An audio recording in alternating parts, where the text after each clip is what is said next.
Hello grade 11 students, welcome back and a new English lesson.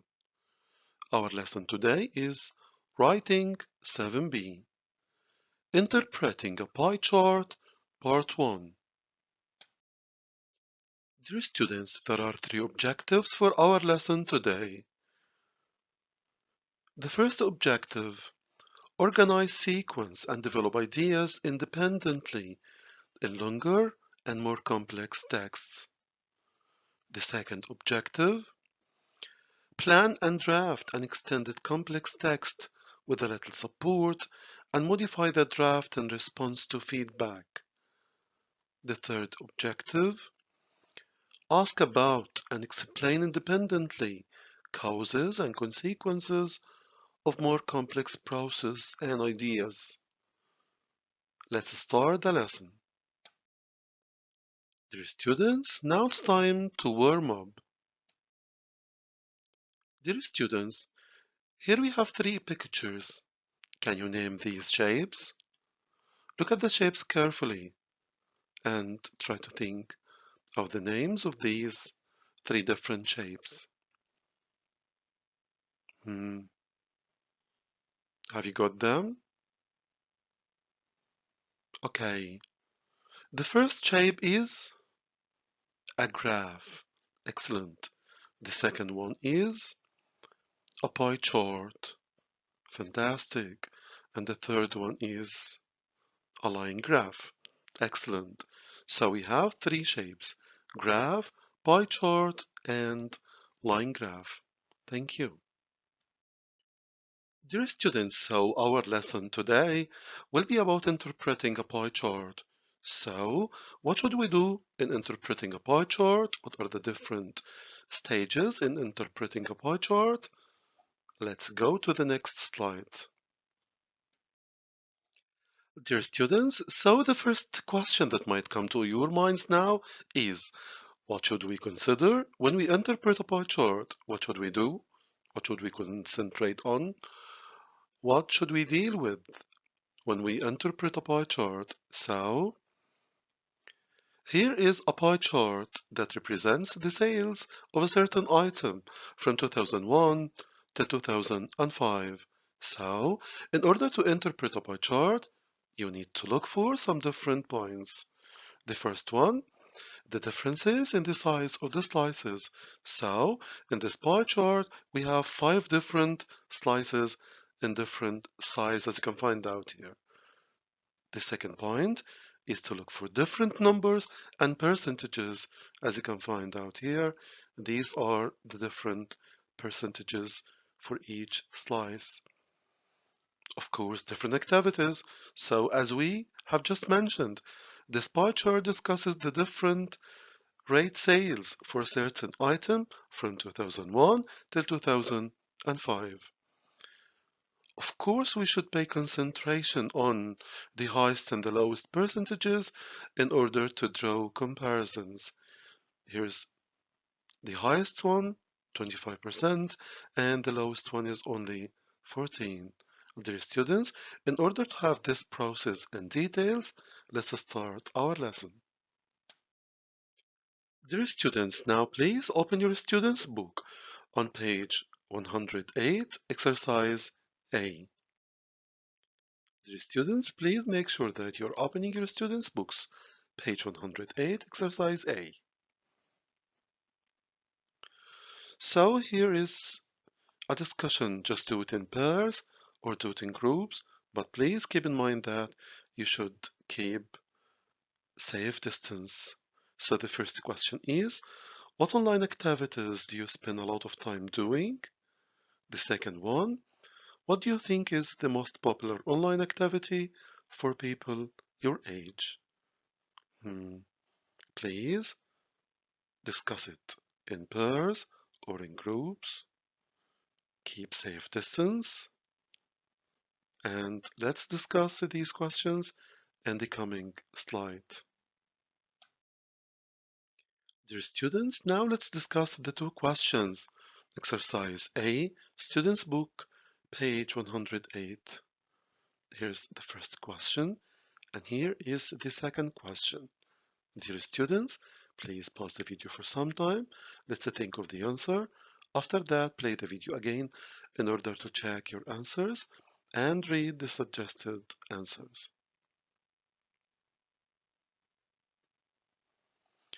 Okay, so for the first question, what online activities do you spend a lot of time doing? Here's the suggested answer. I spend most of my time using social media and watching videos. Some of you might say, I spend most of my time doing research on the internet and reading newspapers. Some others may listen to music and play video games. The second question, what do you think is the most popular online activity for people your age? And the suggested answer, I think that most teenagers do more or less what I do on the internet. There are, however, a lot of teenagers who play online games and some who do their shopping online. Dear students, now open your students' books on page 108, exercise B. Dear students, please make sure that you're opening your students' books, page 108, exercise B. Okay, so in exercise B, your class has done a school survey. The results are shown in the pie chart. Look at the pie chart and answer the questions. So, here we can find out the main question of the survey. How do teenagers spend their time online? Here in the pie chart, we can find the different percentages of the different activities, and here we can find out the different activities which students adopted. Dear students, in order to get details about this pie chart, let's follow me in the coming slides. Dear students, here are the questions of exercise B, which you should answer about the pie chart. So, the first question, what does the pie chart show? What question is it answering? How many different activities are mentioned? Which online activity is the most popular? Which online activity is the least popular? What percentage of teenagers chose each different activity? Dear students, please pause the video for some time. Try to get your answers ready. After that, play the video again to find the answers in the coming slides. Thank you. Dear students, let's find answers for the questions. So the first question, what does the pie chart show? What question is it answering? So, if you look at the pie chart here, we can find out a question up there. So, the pie chart shows how teenagers spend their time online. It is answering the question shown above the chart. How do teenagers spend their time online? Good job. Okay, question number 2. How many different activities are mentioned? If we look at the pie chart here, we can find out the pie chart is divided into 7 slices, which 6 refer to specific activities. The remaining slice represents other activities which are not specified. Thank you. So question number 3. Which online activity is the most popular? Dear students, just look carefully at the pie chart. You will find out that the highest and the most popular activity online is the use of social media sites. Good. So, question number 4. Which online activity is the least popular? Looking carefully at the pie chart, we will find out.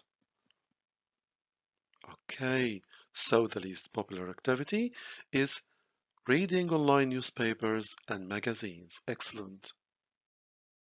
And now the last question. What percentage of teenagers chose each different activity? So looking carefully at the pie chart, we can find out here that 31% using social media sites, 26% watching videos, 19% did something else, 12% playing online games, 5% checking email, 4% shopping online, and only 3% reading newspapers and magazines. Thank you very much. And now, dear students, please open your students' books on page number 108, exercise C. Dear students, now read the text on page 108, exercise C. What you need to do is, what purpose does it serve? In other words, what is the purpose of the text?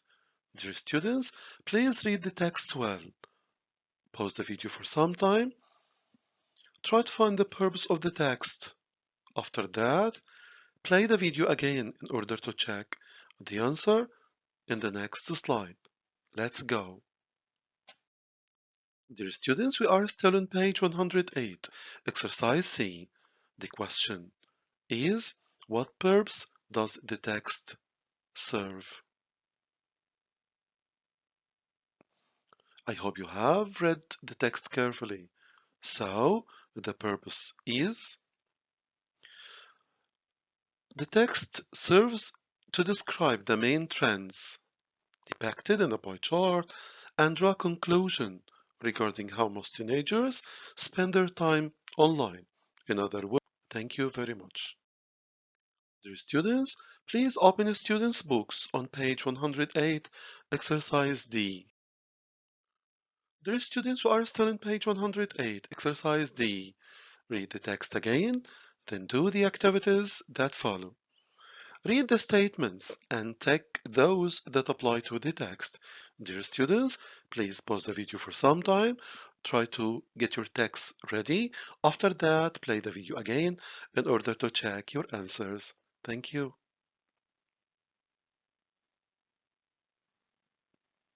Dear students, have you got your text? So let's start. A. The writer introduces the topic by paraphrasing the information at the top of the chart. Excellent. Yes, good job. Letter B. The writer lists the percentage of every activity on the chart. No. Letter C. The writer explains how the information on the chart was obtained. No. Letter D. The writer describes the results and draw a conclusion. Excellent. Yes. Letter E. The writer divides the description into paragraphs. Excellent. Yes, it was divided into different paragraphs. Letter F. The writer uses past tenses to refer to the trends described. No, excellent, because the writer is telling something about facts, so he uses present simple. Good job. Letter G. The writer describes what a pie chart is before presenting the findings. No. Letter H. The writer compares the dominant trends. Excellent. Yes, the writer drew a kind of comparison between the different activities. Excellent. Good job. So the last question, what conclusion does the writer reach? And do you agree with that? Okay, so from the conclusion in the text, we can find out the following. The writer mentioned these lines. Almost half of teenagers in the survey spend most of their time online doing activities that involve interacting with others either through social media or through online games. So, the conclusion the writer reaches is that teenagers spend a large percentage of their time online engaging in entertainment as opposed to using the internet for educational or practical purposes. And I personally agree with this opinion. Dear students, here are some useful writing websites that will help you to know how to write about interpreting a pie chart. Please make use of them. Dear students, at the end of our lesson, thank you very much for watching. Till we meet again, wish you all the best. Thank you and goodbye.